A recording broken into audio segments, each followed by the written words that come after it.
ये है talks news network और आप देख रहे हैं पॉलिटॉक्स, राजनीति का कच्चा चिट्ठा। पूरा विश्व आज कोरोना महामारी की मार झेल रहा है। आज भी और पूर्व में भी सभी देश कोरोना वैक्सीन के आने का इंतजार कर रहे हैं। इसी कड़ी में भारत ने पहले कोरोना वैक्सीन और अब कोरोना टैबलेट लॉन्च कर दुनिया को बता दिया है कि संकट की इस घड़ी में भारत किसी से पीछे नहीं है। पतंजलि योगपीठ के बाबा रामदेव ने कोरोनिल को कोविड-19 की दवा के रूप में लॉन्च किया है। इस मौके पर केंद्रीय स्वास्थ्य मंत्री डॉक्टर हर्षवर्धन और केंद्रीय परिवहन मंत्री नितिन गडकरी भी मौजूद रहे। इस दौरान बाबा रामदेव ने कहा है कि पतंजलि की कोरोनिल टैबलेट से अब कोविड का इलाज होगा। उन्होंने दावा किया कि आयुष मंत्रालय ने कोरोनिल टैबलेट को कोरोना की दवा के तौर पर स्वीकार कर लिया है।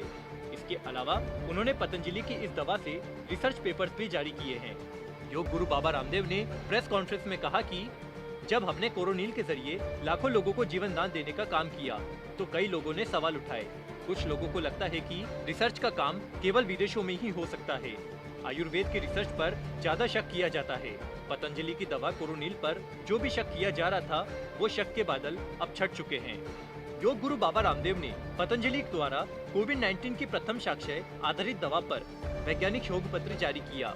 मीडिया रिपोर्ट की माने तो बाबा रामदेव ने शुक्रवार को हुई प्रेस कॉन्फ्रेंस के दौरान कोरोनिल को विश्व स्वास्थ्य संगठन से सर्टिफाइड बताया है। बाबा रामदेव ने कहा है कि हेल्थ के क्षेत्र में भारत आत्मनिर्भर और ग्लोबल लीडर बन रहा है। योग और आयुर्वेद को हम वैज्ञानिक प्रामाणिकता के साथ स्थापित करने की कोशिश कर रहे हैं। पतंजलि ने सैकड़ों रिसर्च पेपर अब तक पब्लिश किए हैं। हमने योग क्रियाओं को वैज्ञानिक तथ्यों के साथ दुनिया के सामने रखा है। केंद्रीय स्वास्थ्य मंत्री डॉक्टर हर्षवर्धन ने बताया है कि कोरोना काल में आयुर्वेद की पद्धति पर देश के लोगों का विश्वास बढ़ा है। कोरोना से पहले आयुर्वेद का मार्केट हर साल 15% बढ़ रहा है, लेकिन कोरोना के बाद इसमें 50 से लेकर 90% का उछाल आया है। दुनिया के लोगों का विश्वास आयुर्वेद पर बढ़ रहा है। वहीं केंद्रीय परिवहन मंत्री नितिन गडकरी ने कहा है कि पतंजलि के अनुसंधान का देश को फायदा तो होगा ही, पर वैज्ञानिक रूप से यह काम करने के लिए बाबा रामदेव और आचार्य बालकृष्ण का धन्यवाद करता हूँ, जो अब वैज्ञानिक आधार लेकर फिर से जनता के सामने आए हैं। तो निश्चित तौर पर लोगों का विश्वास और इस पर बढ़ेगा। इस मौके पर केंद्रीय मंत्री नितिन गडकरी ने कहा कि चमत्कार के बगैर कोई नमस्कार नहीं होता।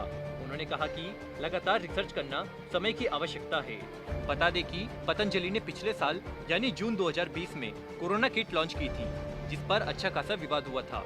इसके बाद जहां आयुष मंत्रालय ने कहा था कि पतंजलि कोरोनिल को केवल शरीर की रोग प्रतिरोधक क्षमता बढ़ाने वाली बताकर ही बेचा जा सकता है। हालांकि रामदेव ने कोरोनिल को कोविड-19 की दवा के रूप में लॉन्च किया था, लेकिन विवाद के बाद उसे बीमारी के असर को कम करने वाला कहा गया। पॉलिटॉक्स ब्यूरो, दिल्ली। ये है टॉक्स न्यूज नेटवर्क और आप देख रहे हैं पॉलिटॉक्स, राजनीति का कच्चा चिट्ठा।